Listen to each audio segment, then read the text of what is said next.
Hi మిత్రులారా, అక్కడ మనం పరిశుద్ధ గ్రంథం నుండి ఆదికాండం అధ్యాయం మనం చదువుకుందాము. ఆదికాండం 16వ అధ్యాయంలో మనం చూసినట్లయితే ఇక్కడ అబ్రహాము ఆగరు అబ్రహాము భార్య అయిన శారా మనకి కనిపిస్తూ ఉంటారు. అదేవిధముగా అబ్రహాము ఈ భార్యకి సంతానం లేనప్పుడు హాగరుకు పొమ్మని చెప్పింది. హాగరుకు పోయినప్పుడు ఆమె ఎన్ని బాధలో పడి వెళ్ళిపోయినప్పుడు కూడా దేవుని దూత వెళ్ళనివ్వలేదు. మరలా ఆ శారా చేతి కిందే ఉండు అని చెప్పడం జరిగింది. ఆ విధముగానే మళ్ళా వచ్చి ఉన్నప్పుడు గర్భము ధరించింది ఆగరు గర్భం ధరించిన తర్వాత ఇష్మాయేలు పుట్టాడు. అంతకు ముందే అబ్రహాముతో దేవుడు చెప్పాడు, కానీ వినలేదు. అబ్రహాం మాట వినకుండా భార్య మాట, యెహోవా మాట వినకుండా భార్య మాట విన్నాడు. అబ్రహాము భార్య మాట విని తనకి ఆగరుతో బిడ్డను కన్నిన తర్వాత అలాగే శారాకు కూడా బిడ్డ కలిగాడు. దేవుడు చెప్పినట్లుగానే శారాకు కూడా మగబిడ్డ కలిగిన తర్వాత పేరు పెట్టినప్పుడు సంవత్సరం అయిపోయిన తర్వాత కూడా ఆమె మీద ఇంకా కక్ష పెంచుకుంది శారా, హాగర్ని పంపివేయాలని చెప్పి. అప్పుడు మరలా మనం 21వ అధ్యాయము 14వ వచనంలో చూసినప్పుడు శారా చెప్పినట్టే హాగర్ని కొంచెం ఆహారము కొంచెం నీళ్ళు ఇచ్చి తనతో పాటు తన బిడ్డను కూడా ఇష్మాయేలుని కూడా ఇచ్చి పంపివేశాడు. ఒక గ్రామం అని లేదు, ఒక ఊరని లేదు.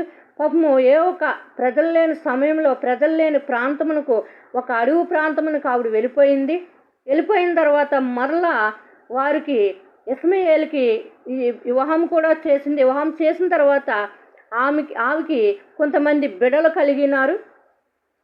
కలిగిన తర్వాత వారు యొక్క చూసినప్పుడు హాగరు రెండవ భార్య అని చెప్పి దాసి అని చెప్పి ఆ దాసికి కన్నటువంటి బిడ్డలు ఈ విధంగా ఉండకూడదని ఒక కక్ష అనేది పెట్టుకున్నారు. ఇష్మాయేలు యొక్క సంతానము వారు ఒక మతాన్ని క్రియేట్ చేసుకున్నారు. ఈ మతాన్ని ఎలా క్రియేట్ చేసుకున్నారంటే కలిసేలాగా ఆది ఉన్న దేవుడని, అల్లా అని, రెండవది అబ్రహాం అని వచ్చేలాగా వాళ్ళు ఒక క్రియేట్ చేసుకుని వాళ్ళ యొక్క మతాన్ని ఒక క్రియేట్ చేసుకోవాలని చెప్పి వాళ్ళలో ఉన్నటువంటి పెద్దలంతా కూడా వారికి అర్థమైన భాషలోనే క్రియేట్ చేసుకున్నారు. వారికి మాత్రమే ఉండేలాగా క్రియేట్ చేసుకున్నారు. రెండవది అంటే స్త్రీ మసీదుకి వెళ్ళకూడదని వాళ్ళు క్రియేట్ చేసుకున్నారు. వాళ్ళు మేక తలకాయ నుంచి మనిషి తలకాయ కూడా కట్ చేయడానికి ఏమాత్రము జంకరు. వారు ఎవరి కింద పనిచేయడం అంటే ఇష్టం ఉండదు. వాళ్ళు ఒక ఉగ్రవాదిని వారు పెంచుకుంటూ ఇష్టము పోసుకుని వాళ్ళ యొక్క ప్రాణాలను పెంచుకుంటూ మత బోధకులు ఆ విధముగా వారిని పెంచారు.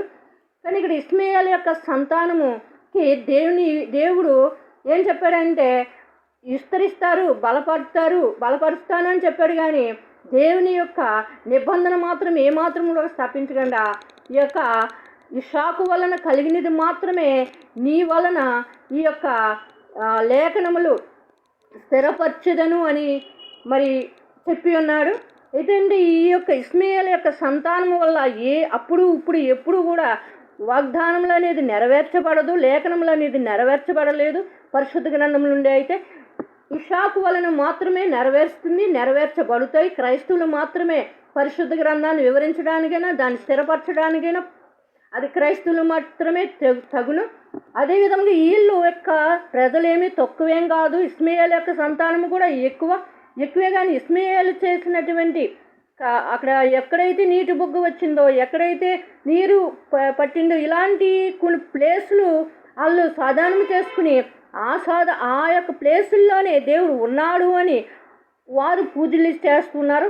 అలాగే యేసు ప్రభువు పుట్టిన దేశంలోని కూడా వెళ్ళి పూజలు చేస్తున్నారు. ఏదేమైనప్పటికీ కూడా అబ్రహాము యొక్క సంతానము అని అంటాము. జీన్స్ అదైనప్పటికీ కూడా ఆ కాలము నుండి మనం ముందుకు వచ్చినట్లయితే ఆ యొక్క నీరు నుంచి మనం వచ్చిన వాళ్ళం కాదు, ఆ కొండ నుంచి కూడా మనము వచ్చిన వారం కాదు. మనం ఇంకా చాలా ముందుకి టెక్నాలజీలోనికి మనం వచ్చేసాం. మనం కృపాకాలంలోనికి వచ్చాం కాబట్టి మనము కూడా అందరితోని కలిసి మానవులమే కాబట్టి ఇటు ముస్లిమ్స్ వారు, ఇటు క్రైస్తవులు, ఇటు హిందువులు మానవ మడుగుల్లో ఐక్యత కలిగి పనిచేస్తే మంచిది. ఇలా ఉండాలని ఎంత మాత్రము కూడా యొక్క ముస్లిమ్స్ అనేవారు ఈ యొక్క ఉగ్రవాదిని పెంచకుండా ఇప్పుడు ప్రస్తుత దినాల్లో దీన్ని వస్తుంది. ఇది తెలుగులో కూడా చెప్తున్నారు ఈ యొక్క ముస్లిమ్స్ యొక్క ఖురానుమును గురించి. మనలకు మనం స్థిరపరచుకుందాం. అబ్రహాము కాలం గడిచిపోయింది. అబ్రహాముని గురించి క్రైస్తవులే కాదు, ఖురానే కాదు, పాస్టర్లే కాదు, అనేక మంది చెప్తారు. అబ్రహాము జీవితం ఆయన చక్కగానే జీవించబడ్డాడు.